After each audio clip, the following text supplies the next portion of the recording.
امام احمد رضا خان فاضلی بریلوی رضی اللہ تعالیٰ عنہ لکھتے ہیں، وہ جو نہ تھے تو کچھ نہ تھا، وہ جو نہ تھے تو کچھ نہ تھا، وہ جو نہ ہو تو کچھ نہ ہو۔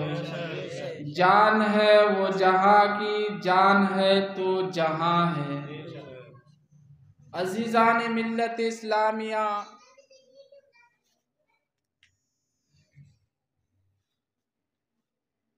اور یہ بھی شعر سماعت فرمائے کہ قرآن گھر میں ہے مگر ہم پڑھتے نہیں، قرآن گھر میں ہے مگر ہم پڑھتے نہیں، ذرا بھی اللہ کا خوف ہم کرتے نہیں، ذرا بھی اللہ کا خوف ہم کرتے نہیں۔ زلزلوں کے جھٹکوں سے اٹھ جاتے ہیں فوراً، زلزلوں کے جھٹکے سے اٹھ جاتے ہیں فوراً، سن کر اذان کو ہم کبھی اٹھتے نہیں، سن کر اذان کو کبھی ہم اٹھتے نہیں۔ ہمیں آتی ہے مصیبت تو اللہ یاد آتا ہے، ہمیں آتی ہے مصیبت تو اللہ یاد آتا ہے، ورنہ تو کبھی سر سجدے میں ہم رکھتے نہیں، ورنہ تو کبھی سر سجدے میں رکھتے نہیں۔ کانوں میں اذان کی بھلا کیسے آواز آئے، کانوں میں اذان کی بھلا کیسے آئے آواز، بند تو ہم کبھی ٹی وی کرتے نہیں۔ سورج سے تو انسان نظر آتے ہیں ہم، سورج سے تو انسان نظر آتے ہیں ہم، مگر سیرت سے تو ہم مسلمان ہم لگتے نہیں۔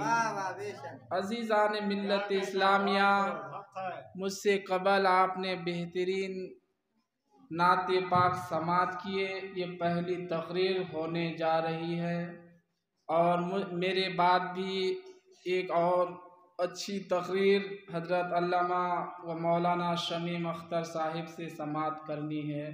بس تھوڑی دیر کے لیے میں آپ کے درمیان حاضر آیا۔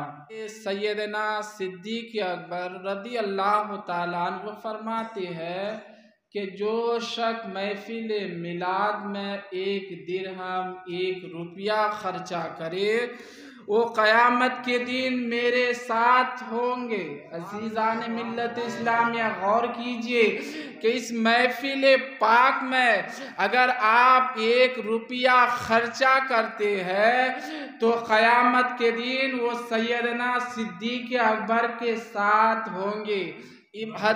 خلیفہ ثانی سیدنا فاروق اعظم رضی اللہ تعالیٰ عنہ وہ فرماتے ہیں کہ جو شخص محفل میلاد کی تعظیم کرے، گویا اس نے اسلام کو زندہ کرنے میں حصہ لیا۔ اور حضرت حسن بصری رحمت اللہ علیہ وہ لکھتے ہیں، وہ فرماتے ہیں کہ اگر میرے پاس احد پہاڑ کے برابر سونا ہو تو میں پورا نبی کی میلاد میں خرچہ کر ڈالوں۔ اگر احد پہاڑ کے برابر سونا ہو جائے تو میں نبی کی میلاد میں پورا خرچہ کر ڈالوں۔ اور اتنا ہی نہیں، سید الطائفہ حضرت جنید بغدادی رحمت اللہ علیہ وہ فرماتے ہیں کہ اگر جو محفل پاک میں اللہ کے رسول کے محفل کو انعقاد کرے، اس میں شرکت فرمائے، اللہ تبارک و تعالی اس کا خاتمہ بالخیر فرمائے گا۔ حضرت جنید بغدادی رحمت اللہ علیہ لکھتے ہیں کہ جو شخص محفل میں شرکت فرمائے، اللہ کے رسول کی میلاد منعقد کرائے، تو اس کے صدقے طفیل میں اللہ تبارک و تعالی اس کے خاتمہ بالخیر فرمائے گا۔ اور ہمارا آپ کا سب سے بڑی چیز یہی ہے کہ ایمان کی حالت میں اس دنیا سے انتقال کر جانا